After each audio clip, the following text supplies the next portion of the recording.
We still have a third of our old crop left, and I'm starting to feel a little better about that now. Hi, everybody. Welcome back once again to the Comstock channel. I'm Marlin Bohling with you. Always a pleasure to visit with you about all things ag-related. And, of course, now we're approaching the end of 2024. We can almost put a bow on this one and look at it in the rearview mirror. My very special guest is Matthew Kruse today, the president of Comstock Investments, who happens to be in Brazil. And we're going to talk about conditions in South America right now and what to expect as we move forward over the next couple of weeks.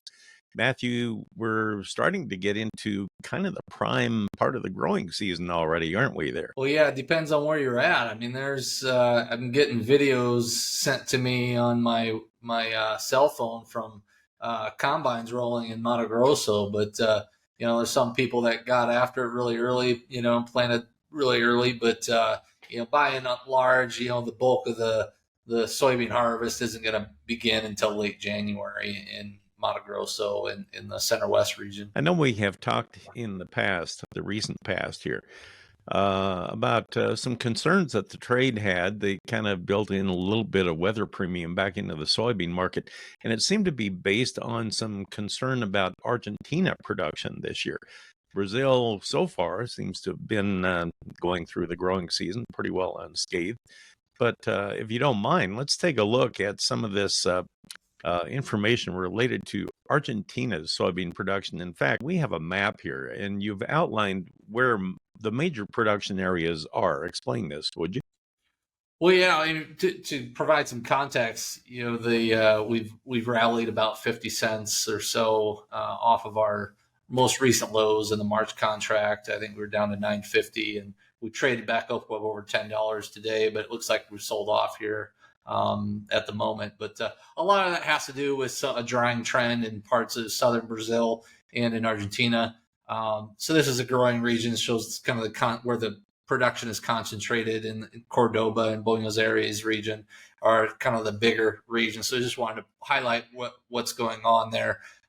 In the next kind of weather map, it shows what we see if you're forecasted for potential rainfall going forward, and kind of circled those same production regions. So you can kind of see, especially in that Santa Fe region, there is next to nothing forecast. There's a big dry pocket there that for the next week, basically through January 5th, and that extends over into parts of Rio Grande do Sul there in southern Brazil. But it's not all dry in Argentina. And so the major, larger production regions of Cordoba, Buenos Aires, which make up close to 2/3 of the production in Brazil, are still getting shots of rain. Now, maybe it's a little bit below average, in the 1 inch, 2 inch in some areas, some places less than that, but they are getting some scattered rain there. It's mostly limited to that Santa Fe region, which is a little below 20% of the production in Argentina. I think that's kind of what the market's looked at, that it's provided a little bit of a boost there to the market, and parts of Rio Grande do Sul are being affected too. I don't know that it's the entire state, but you can kind of see on the western edge of that state, doesn't look like it's going to get much of anything. Now the eastern side, could see, 1.5, maybe 2 inches in some areas. And so markets, look forward looking. And so it's saying, is there going to be stress here? What's the damage going to be? And I think there's going to be some stress to the crops at this point, but it's still early to really say, oh yeah, there's going to be a lot of damage at this point. And so we kind of got to see what the future holds yet. But in the case of Rio Grande do Sul, that's probably the third largest, I think, in production this year. They produce about 20 million metric tons, and so if there's a 5% loss in that state or 10% loss in that state, you're talking 1 to 2 million metric tons. Now in other areas are looking so good in Brazil, there's private estimates that are looking to increase it. And so, basically what I'm arguing is that potential losses in Rio Grande do Sul could be offset by gains in other areas. And so the net effect is unchanged, is kind of where I look at it today. Maybe next week that'll change. Didn't they have quite a bit of rainfall earlier, though? Oh yeah, they especially in Paraná, they started out with a lot of rain, and so the Paraná is starting to lean a little bit drier too, but it's still getting some scattered showers, and so it's just not quite as wet as what it was. Instead of getting 3 inches at a shot, they get 1 inch in some places, and that's enough to tide them over and kind of continue the crop development, but it maybe doesn't flourish quite as much. Let's go ahead and advance this another screen here. So this would be, what are we looking at here? This is temperature departure from normal? It's we always, in addition to the precipitation, it's important to look at the heat levels for potential stress, because you're getting into the period of time when the water demands increase, obviously, when the soybeans are flowering or setting their pods. And it's surprising to me. You look across all of Brazil, and the temperature, continues to be pretty ideal, modest, even leaning slightly cooler than normal, in kind of the bluish areas. That's not the case in Argentina, where it's turning red there. And so that's kind of forecast for the next week. It's going to get hot. It's going to get into the 90s in Argentina. And so, what it's alluding to is that in addition to below average rainfall, it's going to get hot and the evaporation rates are going to increase. And so it's just kind of compound the negative effects and increase potential for crop stress. Well, let's move ahead and let's take a look at the total precip that's estimated through, this is next Sunday, right? Coming up Yep. on the 5th. Yeah, Okay. so it's still showing. Basically, we're in the middle of a La Nina right now, where in La Nina years you get above average rainfall in the north and below average to the south. And that's kind of what we're seeing here. You see that pocket there in the south where there's basically no forecasted rainfall in the large sections there of Argentina and a slice of Rio Grande do Sul. But you see all that red and orange hue to the north, that's 70% of your soybean production, and that's going to see solid rainfall here this week. And so, and so just kind of continuing of solid rainfall as we've seen so far this year, on into next week into January. What's changed here, what the market is responding to, is that dry pocket there that we see in this very southern part of Brazil. All right, moving on. Now we're looking out to, let's see, this is what, February 13th? We're going a month out now.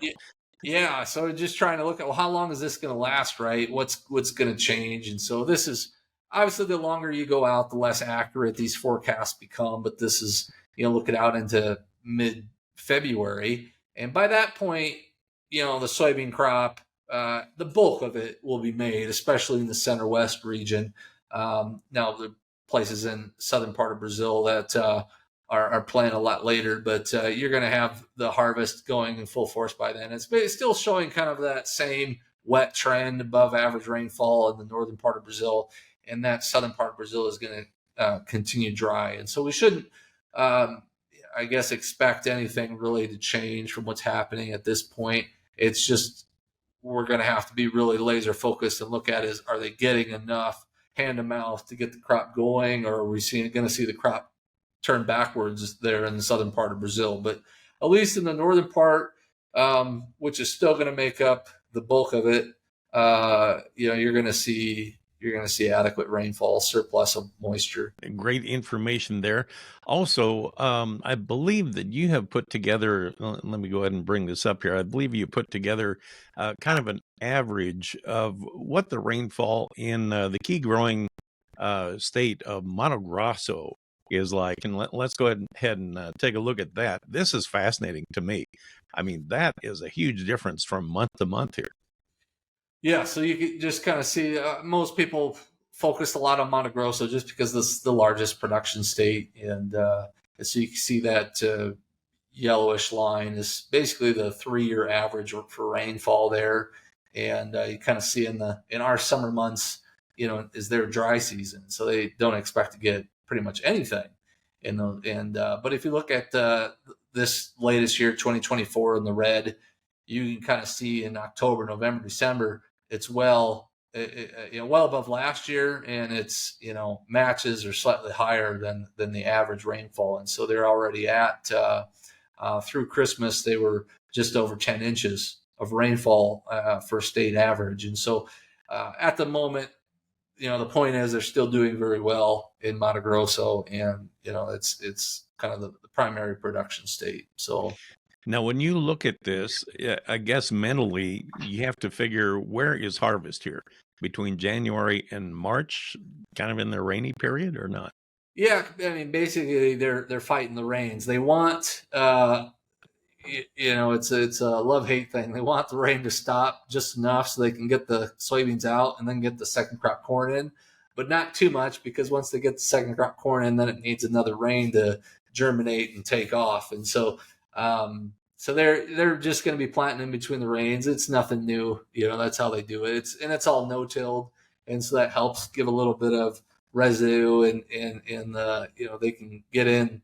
If it rains one day, they can get in later that same day. A lot of times it's that quick. And so, you can still see that Jan, February, March, they get a lot of rain. And you can see it already in April, they get rain, but it starts to drop off to the point where they don't get much of anything in May. And so that's why it's so critical. Ideally, the earlier you plant that second crop corn there in January, the better. A lot of it gets planted in February, and there are even some courageous farmers that plant into early March. And so that's why you plant it in the early March, and rain shuts off there in May. The rainy season ends. What would you get 45-day growing season there? So that's why the yield estimates drop off tremendously. And so to get a full crop, you want to plant in January if possible. Do they have much in the way of irrigation there or not? They don't need it, but the last couple of trips I've been to Mato Grosso, I've seen more and more of it. And so on irrigation, they can actually get 3 crops a year. And, this can vary, but I would say the financed or well-capitalized operators, they'll do a main crop of soybeans, they'll do a second crop of corn, and let's say they get that harvested there in May, June, somewhere in there. If they got it in early enough, then you're in the dry season. Well, then they'll plant edible beans on center pivot, and then that'll grow in that June, July, August period. And so you're seeing more of that. I don't know. I wouldn't say it's not widespread. It's not everywhere, but I remember seeing more irrigation in recent visits than in the past, because they got the temperature, they got the equipment. There's obviously no snow or frost or anything. It's just with the irrigation, they can it's incredible. So there was a 50,000 acre farm that was planting 109,000 acres. They have 50,000 soybeans, 50,000 acres of corn, and then they had 9,000 acres of edible beans on pivot. And so it's tremendously efficient when you think of it that way, that I can plant 109,000 acres a year on 50,000 physical acres, if that makes sense. All right, well, let's take a look then. We have another graphic here of overall production in Brazil. And this one really caught my attention too, because you're comparing soybean acres in production versus corn acres in production. And just wanted to draw everybody's attention down to the lower right-hand quadrant on the corn. Look at this, 3 corn crops, third crops of corn. You total them all together, you're looking at 51 million acres, right? That's combined total of them, but it still can't hold a candle to all these soybean acres over here. Yeah, and this is based off of CONAB estimates, and so USDA might be a little bit higher in some instances, and I know some private estimates would be higher, and so this might actually be on the low end, actually, because CONAB has been a little bit more conservative. But our last year's soybean crop was like 4.5 billion bushels, and so they're estimating over 6.1 billion bushels on 117 million acres. And so Yeah, it's their corn acres are less than half what the soybean acres are, and most of that is coming from that second crop, which is yet to be planted for this year. That really doesn't begin to start planting until January for the most part, and well, most of it gets planted by the end of February, a little bit into March, but yeah, so they're actually tracking three different crops, and the third crop is still pretty tiny, but they felt that it was important to kind of distinguish just because it's planted in a slightly different window in different areas in the northeast part of the country. But yeah, that first crop is not very big, but less than 1 billion bushels, but it's actively growing right now.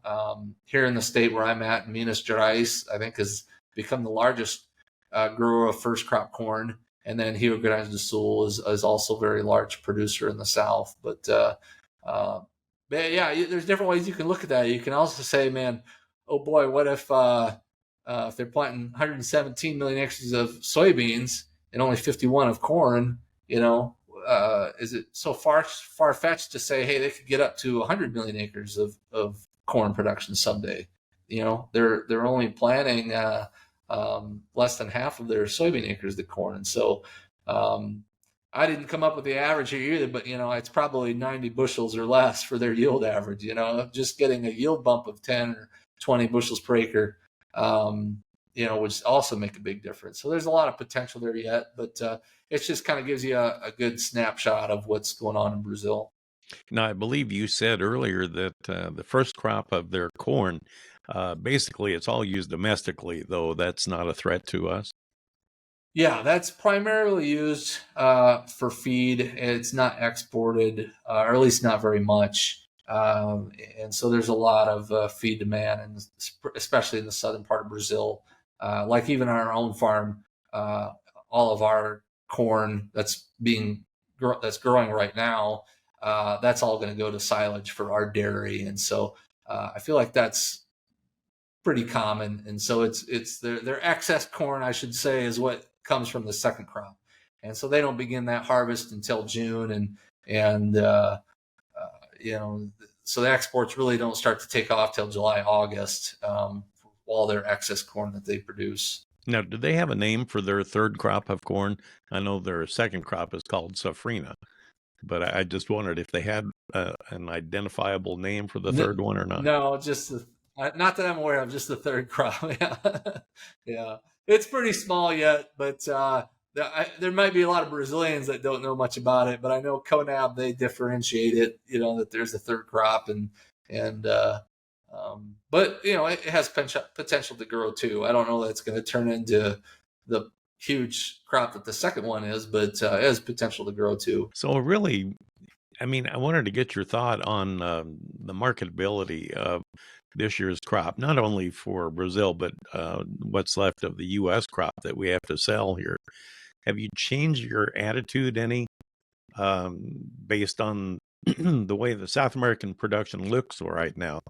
Do you think we need to be more aggressive on our marketing this year? I think in the case of the corn, yes. I'm looking at today's close. I want to see how it closes today, but I guess I still don't know that anything has changed long term. This dryness in the southern part of Brazil has provided some support. It's something that can change any time. Who knows what the weather's going to do a month from now exactly, but if things get worse there, that might provide some support. I think of last year where that drought in November, in my opinion, was way worse in Mato Grosso and cut production by 10 million metric tons, and the market dropped $3. And so, if Argentina loses 5 million metric tons, is the market gonna go on some huge rally? Probably not, just because you have it so good in other parts of Brazil and South America, and so so we'll just have to see, I guess. And in the case of corn, we still have a third of our old crop left, and I'm starting to feel a little better about that now because we continue to rally and find support here in these buyers. I think we're probably gonna have another pullback before we make another new high. But I'm for myself, on my corn, I'm kind of targeting that 470 March futures for another potential sale, and so I think we can get there. We've broken above the 200-day moving average, and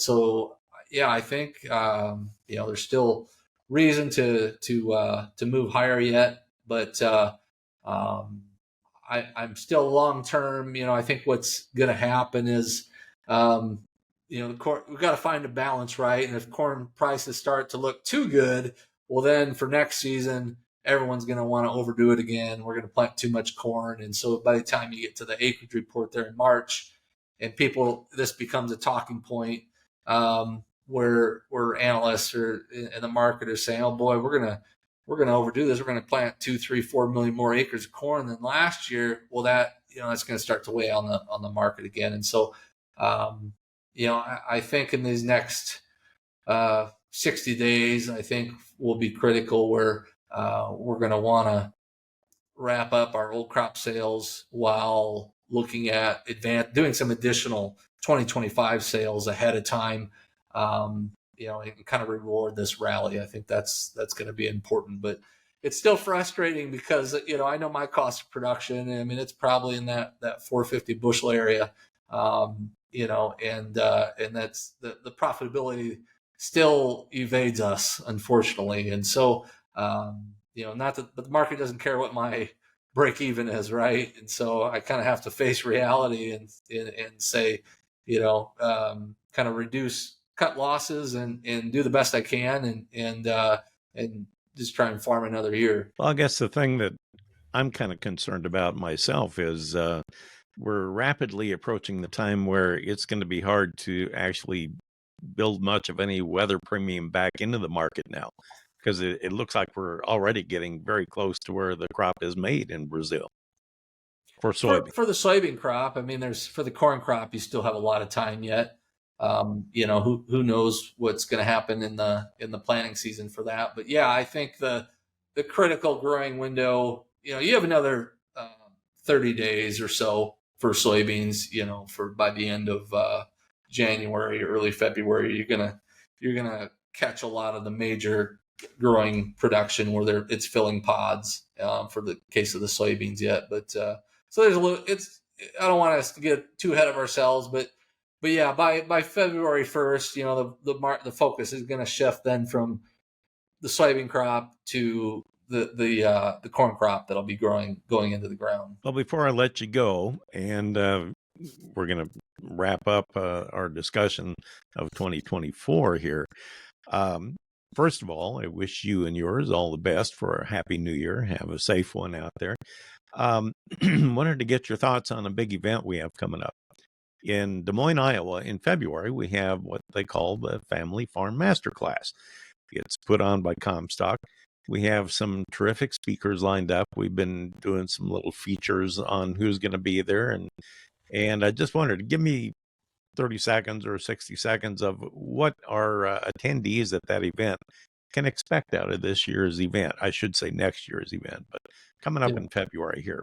What are you going to be featuring? Yeah, it's not that far off. The ultimate goal is just to create a learning opportunity and to kind of help professionalize the family farm. A lot of focus, and rightfully so, is on how to, agronomics, how to improve yield, what's the latest and greatest new equipment, things like that.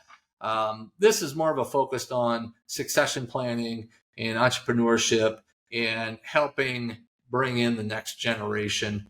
Just because farming is getting so expensive, that barrier to entry continues to get higher and higher. I know for myself, if I didn't have, the opportunity or help from my family, I wouldn't be in production agriculture. It's just too expensive. And so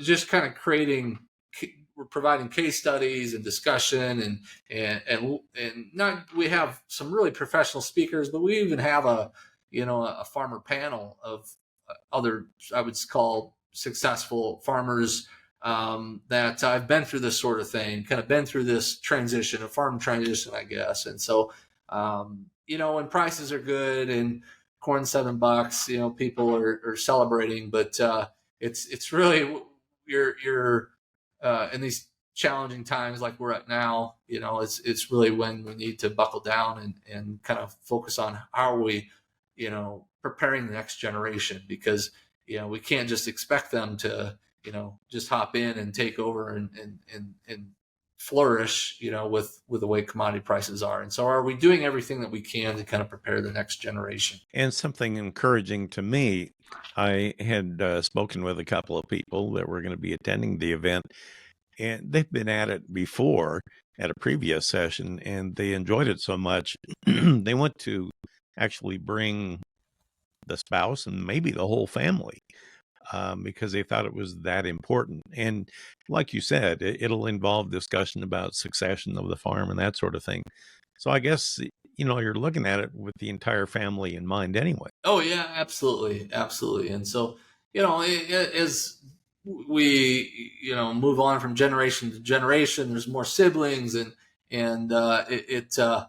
farmers have to wear a lot of hats. They got to be agronomists and meteorologists and all that, and mechanics, and now they got to be estate planners, because the value of land has shot up so much, and what's the right way or fair way to pass this on to the next generation, because some siblings or heirs might want to stay in the operation, some don't have any interest, and so it creates a challenge. What's the best way to manage that, and so it's something that's tough to talk about. I know a lot of farmers are challenged by that, and requires a lot of proactive communication and discussion. And so I guess we're, not that we're going to, have everything figured out 100% by the end of the event, but I think provide a lot of good thought-provoking topics, that'll help facilitate those eventual discussions. And it strikes me as being not just for farmers, but also maybe for ag lenders or advisors. People in the ag industry as well, I think, is important. Even if you're an ag lender, for example, I mean, you're undoubtedly probably have customers that are, maybe aging out, for lack of a better expression, and might be going through something like this. And we'll have discussion on the financial management tools and things like that as well. And you're finding more and more farmers are searching for off-farm income opportunities to kind of help subsidize their farming habits as well. And so we have some ag entrepreneurs that do a lot on social media, kind of talk about their experiences and taking over their family farm operation as well. Well, I encourage everybody to check it out. It sounds like a very valuable event, and not only informational, but it sounds like a lot of fun too. We have some fun worked in there as well. So we're looking forward to that. Again, that'll be on February 21st and 22nd in Des Moines, Iowa. And we'll have all kinds of speakers there. One of the keynote speakers will be Willie Robertson of Duck Dynasty. Also, Dick Whitman will be there on the first day, talking about all kinds of ag management. So we look forward to it. Matthew, I wish you and your family a very happy New Year. We'll talk to you on the other side. All right. All right. Thank you, Marlin. All right. Appreciate it very much. Matthew Kruse with us, president of Comstock Investments. That'll do it for this episode. For Breanne Jenkins, our producer, I'm Marlin Bohling. We'll get you next year right here on the Comstock channel.